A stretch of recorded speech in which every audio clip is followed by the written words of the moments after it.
in the Muse. In the Muse. Here, let's pull it. Da-da-da. So, in this article that was in National Geographic, entitled "Are You a Cat Whisperer?" A few special people can read feline expression. Talk about the facts in this thing. This is based on a report out of the University of Guelph in Canada. Georgia Mason is the professor. She says that this study that says that people who can consistently decode feline expressions belong to a special clan, the clan of the cat whisperer. Yuck, but okay. They created an online survey and invited internet users, aka the cat's biggest fan club, to take part. 6,329 participants from 85 countries watched between 2 to 20 short videos of cat expressions and then responded if they thought the felines were distressed or happy. Quoted in this article is my very good friend Michael Delgado, cat behavior expert at UC Davis. The research, she says, shows that people can identify a cat's emotional state from very limited information. She said that this study is a great start to cracking cat communication, but cautions against identifying a cat's emotional state based on one piece of information. Now, this is what I'm talking about. I get what they're saying, but there's a flip side to this that I don't think that we're looking at. Yes, cats are not as inscrutable as I think humans will think right off the bat. Obviously, I've been talking about this for years and years, that as long as you look at them through their own lens and not the lens of another animal, you'll be able to read them better. But as Michael is saying here, that if you just take a look, it's like if you look at the cat's picture right here. Now, you would look at that picture and you would think what? Tell me, you guys. Just from that picture, what are you seeing? So let me see what you guys say. Because it's very easy to look at that and see a happy cat, an angry cat, a judgmental cat. Mandy says it looks like her cat. Her cat, yeah. Well, Mandy, if this looks like your cat, then what would your cat be thinking here? Looks mad, says Lucy. Kaz says relaxed, tired, chill, content. Hey, you guys are good. Jenna, annoyance. Calm, satisfied, focused, relaxed, tired, sleepy, looks content, irritated. Feed me. Well, that's always. Dozy cat. She's judging me, says the Ginger Squad. Wow, look at us go. Oh, Mojito. Mojito. Yeah. In fact, I agree. Worship me.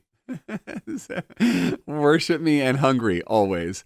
Neutral ears. We're seeing that a lot. We're also seeing, neutral whiskers as well. About to get a dog. Pondering next move. This is fun. If I look at this, what I see is, dum-da-dum, I see relaxed, thoroughly relaxed. Now, what you don't see is the light source hitting that cat, right? So there's sun. I would believe there's sun hitting that cat's face because look at the size of the pupils.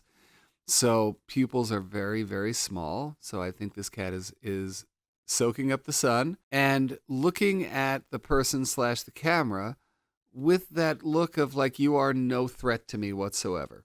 Those nice, relaxed eyes. It's almost a precursor to the cat I love you, the blink. If the person behind the camera were to say, do you love me? In that moment, the cat would just finish the blink. Here we go. We are into the Share Pet Pics into Discord. And this is Avi the kitten, Misty Anna's. Oh my God, so adorable. There is Sparks Heart. And there's 2 cats in there? Yeah, there we go. Just know, Sparks Heart, what kind of a life you have.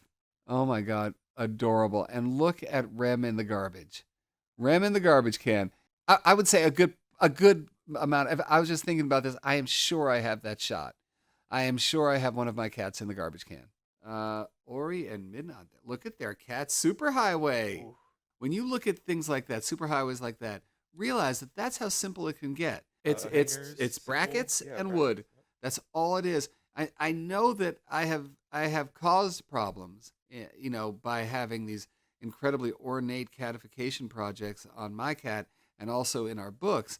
But don't let that stop you. Take a look at what Baroness here did for Ori and Midna and how much that affected their lives by her doing that. And it's just measuring out some wood and some brackets. Now, that said, I couldn't do that. I suck. at that stuff. But usually in your life, there is either someone who lives with you or somebody in your circle of friends who could do that, you know? So great work, Baroness. There's my youngest Giga doing a sploot. And the sploot! Oh my God, we have now gotten a new word for the Cat Daddy Dictionary. Oh, we had that before. We've never done the list. sploot. We have not done the sploot. Well, we haven't done it, but it's on the list? It's on the list. Yeah. Well, that is a great sploot. Ichigo's First Christmas. So this is a good time for me to mention that if you have not watched the video, you're doing Christmas all wrong, which Ichigo's like, I'm doing it all right.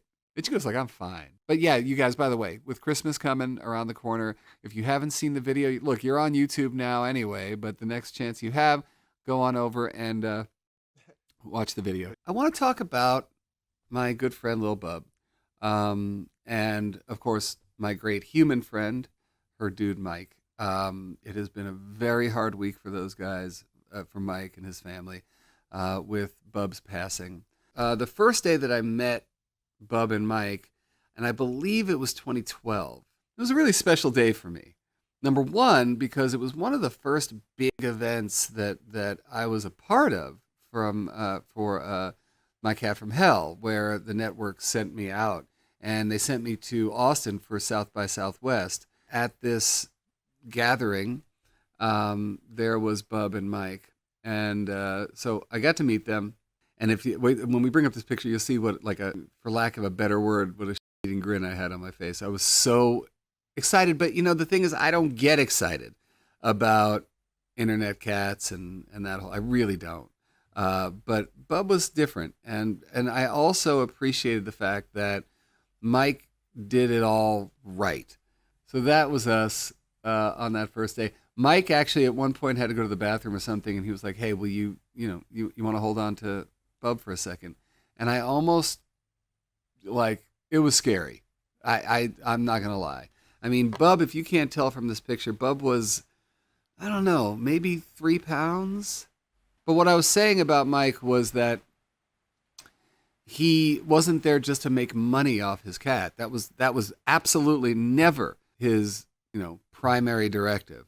A good chunk of the money that he would command for every appearance went to Little Bub's charity, which, by the way, is, of course, still active. And I believe it's an ASPCA, Little Bub's fund.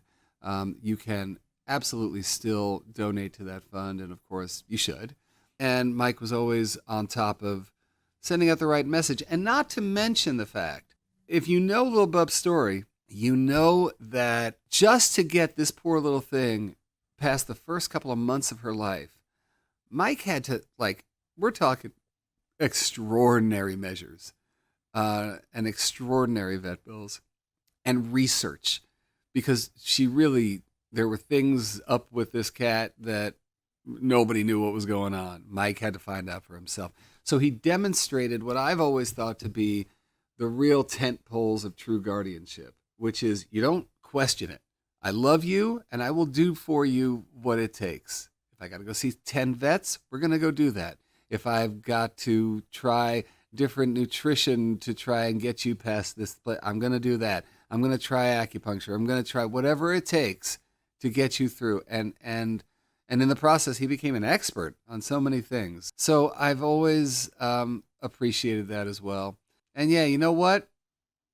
I'll miss her. I think we'll all miss Lil Bub, what she's brought to the world, the fact that she, not only, and Hyena Peptic said Bub did so much for disabled cats. Yeah, I mean, brought awareness and brought up the concept of differently abled. Because nobody ever really, when you look at Bub, you never thought, oh, that's a handicapped cat. You would say, that's Bub. That's very important, right? All love to Mike and his family. I know it's been a tough time, but a life well lived and many, many lives touched in the process. Many new cat people created. Look at her. And we'll miss her. We'll miss her terribly. We are going to the Netherlands. Josephine, are you there? Yes, I'm there. Sorry, I was watching the stream, so I didn't hear you. Welcome. I'm really happy to Thank have you here you. today. So, Josephine, I'm so glad I'm on. So tell me what's going on, Josephine. How can I be of any assistance for you? I recently lost my best buddy of 10 years. She was 15. I got her when she was 5. I'm so sorry. Yeah, it was really unexpected. And yeah, how to deal with, yeah, pet loss and your grief and how to know when you're ready for a new cat. Because Yeah. all I really want is my buddy back. I'm so sorry. How long ago was it? When did it happen? Just a few weeks ago. Oh, and what was her name? Her name was Twinkle Aw, because her eyes were very sparkly and twinkling. yeah, It was my very first cat, and she helped me through all my tough times in my teenage years, and yeah, yeah, yeah. It's she was my everything, really. oh, I'm so sorry, Josephine. Sorry, I'm It's starting to cry right now. I know, and I'm really sorry. But let me tell you something. First of all, the fact that you're reaching out, I think, is so fantastic. I think what a lot of folks tend to do is they hold on to the feelings that they have of loss and grieving because sometimes I think people feel a little not embarrassed, but maybe because they're grieving so hard, and it's not a human, it's an animal. It's an indescribable feeling. And everybody who's on this stream right now, I am sure would Yeah. agree that um, that it's not like losing a human. With animals, it's just unconditional love, and that makes it hurt. Well, a few months ago, we went to a normal routine checkup, and everything was fine. And then one Sunday, everything was not fine, and I went to the vet, and it turned out to be her kidneys, Mm. and yeah, everything went downhill from there, and she was gone within, well, a few days. Oh wow, So wow, yeah, I wasn't expecting it at all, since a few weeks before that everything was fine on the checkup, yeah, yeah, and then within a few days it's just gone. yeah. No, yes, that I can't imagine. Man, there is nothing I can say that's going to help when you go through something like this. But let me just tell you something. The one thing I can tell you is just don't act too quickly. When it's this sudden a tragedy like this, it's going to take a minute for your mind and your heart to catch up with each other. I got her ashes back, so that's already such a huge part for me that I got her back. Your honesty in going through this right now is going to help some of the people who are listening to this, some people who have gone through it or will go through it, and hearing you talk about it is going to help them. The fact that you're getting some comfort from having her ashes back with you, I think, is also a, another thing that you did well, I guess, is for lack of a better word. Do you have plans on what to do with those ashes, or are you just going to hold on to them? Them in this beautiful urn, and I put it in my bedroom, so every day I can look at it. And I also have like a little bowl of fur that I got from her, Yeah. and that's also there. Not letting her go. You know what? That's okay. That's fine. Everything is okay at this point. When I wrote my first book, and my first book was about loss. It was about losing, um, one of my best friends, and the fact that I was able to share that with other people, and we all got to talk about him, and that people found comfort in me talking about him helped me. I just want to say thank you, everyone, for all the kind words I'm seeing in the chats. Yeah, it's amazing, man. It's an amazing community here, and like I told you, everybody who's on here, or most of the people who are on here, have gone through it before, and they know your pain. I think everybody here. Oh, there she is. There she is. Oh, what a sweet thing. We were extremely close. Yeah, She loved me with everything. She was always wanting to hug and touch me. yeah. You could tell. You could tell. It's a beautiful picture. Take in all these great things that everyone's saying, and just all I can say is I'm so sorry, and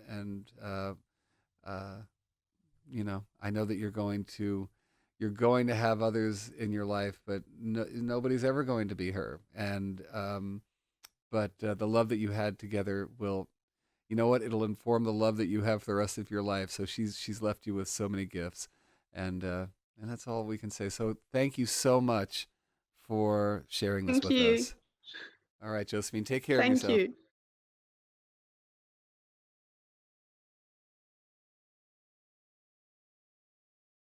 Meow.